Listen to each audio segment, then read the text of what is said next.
Hello students, आज competition जो science class है उसमें हम पढ़ेंगे ध्वनि तरंग के बारे में। लास्ट क्लास में हमने पढ़ा था तरंगों के बारे में। तो ध्वनि तरंगे क्या होती हैं, सबसे पहले हम इसके बारे में जानते हैं। ध्वनि तरंगे जैसे हम क्या करते हैं, पानी के अंदर फेंकना या गेंद का गिरना, तो वहाँ से जो ध्वनि उत्पन्न होती है वो अपने पास ध्वनि तरंगे के प्रकार आते हैं। तो ध्वनि तरंगे जो होती हैं वो अनुदैर्घ्य तरंगे में आती हैं। ध्वनि तरंगों को आवर्ती प्रेशर के अनुसार बांटा जाता है और आवर्ती प्रेशर के अनुसार जो ध्वनि तरंगे होती हैं वो अपने पास अवसर्वे, सर्वे, पैरासर्वे यानी इंफ्रासोनिक, ऑडिएबल और अल्ट्रासोनिक। चौथा जो प्रकार है वो अपने पास है आवर्ती अति ध्वनि तरंगे यानी हाइपरसोनिक। तो वो अपने पास कंपटीशन लेवल में हमें नहीं पूछा जाता, तो अपने पास कम्पिटिटिव एग्जाम में सबसे ज़्यादा तीन पूछे जाते हैं, इंफ्रासोनिक, ऑडिएबल और अल्ट्रासोनिक। सबसे इंपॉर्टेंट है इनकी रेंज। तो जो अपने पास इंफ्रासोनिक है सर्वे, तो सबसे पहले इनके बारे में जान लेते हैं। जिनकी जो रेंज होती है, आवृत्ति जो होती है वो 20 हर्ट्ज से नीचे हो तो अपने पास इंफ्रासोनिक, अगर 20 से 20 किलो हर्ट्ज हो तो अपने पास सर्वे यानी ऑडिएबल, और 20 किलो हर्ट्ज से ज़्यादा हो तो पैरा सर्वे। और जो हमने चौथा प्रकार पढ़ा है अति ध्वनि जो तरंगे होती हैं हाइपरसोनिक, वो होती है अपने पास 1 गीगा हर्ट्ज से अधिक होती हैं। तो उसकी रेंज भी आप याद कर सकते हो। अपने पास फिर अब कौन कौन से होते हैं, इनमें कहाँ से उत्पन्न की जाती हैं। तो बड़े आकार के स्रोतों की से अगर उत्पन्न है तो वो तो होती है अपने पास इंफ्रासोनिक, जैसे हृदय धड़कन। अगर अपने पास क्या होती हैं, मनुष्य के कान सुन सकते हैं तो वो अपने पास ऑडिएबल होती हैं। जैसे अपने पास है कोई भी घंटी, डोल का बजना, प्लेटों का गिरना, वाक तंतु, ये जो सारे आते हैं वो अपने पास सर्वे में आते हैं। पैरा सर्वे जो अपने पास क्या होते हैं, कुत्ते, बिल्ली या चमगादड़ सुन सकते हों। इसका प्रयोग सबसे ज़्यादा हम करते हैं संकेत भेजने के लिए या समुद्र की गहराई मापने के लिए या मस्तिष्क में ट्यूमर का पता करने के लिए इसका प्रयोग किया जाता है। सबसे ज़्यादा जो एग्जाम्पल है वो गाल्टन की सिटी, हमें काफ़ी बार पूछा जाता है कि किस प्रकार की ध्वनि में आता है। तो गाल्टन की जो सिटी है वो अपने पास अल्ट्रासोनिक में आता है। फिर आते हैं ध्वनि के गुण। तो ध्वनि के गुण कौन कौन से होते हैं, तो सबसे पहला अपने पास परावर्तन, अपवर्तन, प्रणोदित, कंपन, व्यतिकरण, ये इसके चार गुण होते हैं। तो परावर्तन में आप एक क्वेश्चन याद रखोगे, वो है अपने पास परावर्तन के अंदर जो अपने पास इसकी प्रतिध्वनि होती है वो कितनी होती है, 17 मीटर। फिर अपने पास पूछा आता है ध्वनि की चाल।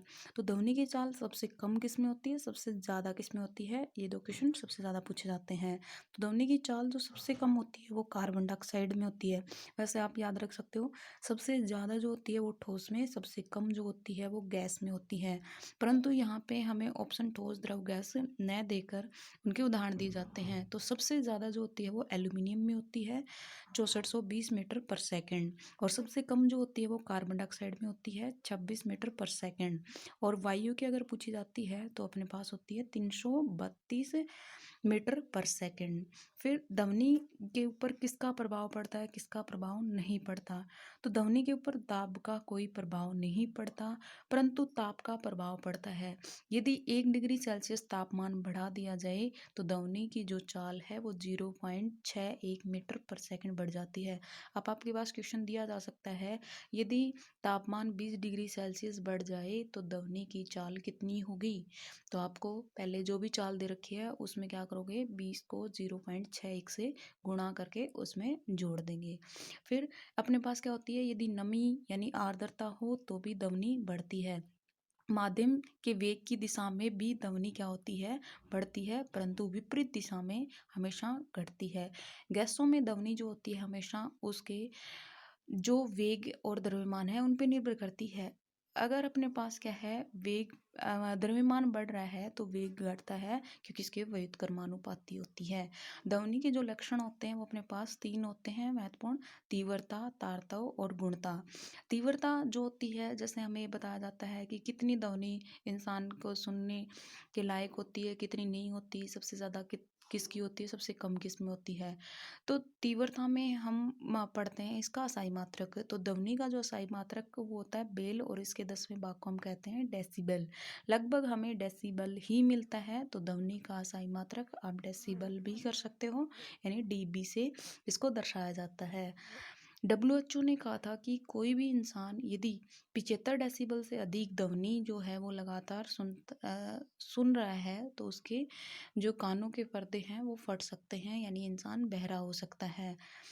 इसमें कुछ इम्पोर्टेंट पॉइंट हैं जो हमें पूछे जाते हैं। साधारण बातचीत जो हम करते हैं वो अपनी 30 से 40 डेसिबल होती है। सबसे ज़्यादा जो होती है वो मिसाइल की होती है 180 डेसिबल, और जेट विमान जो होते हैं उनकी 140 से 150 डेसिबल होती है।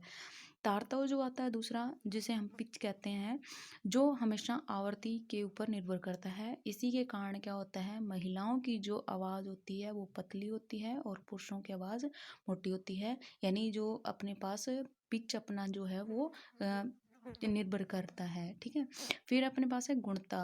तो समान तीव्रता तथा समान तारतव की ध्वनि में अंतर प्रतीत करना ही क्या कहलाता है, उसकी गुणता कहलाता है।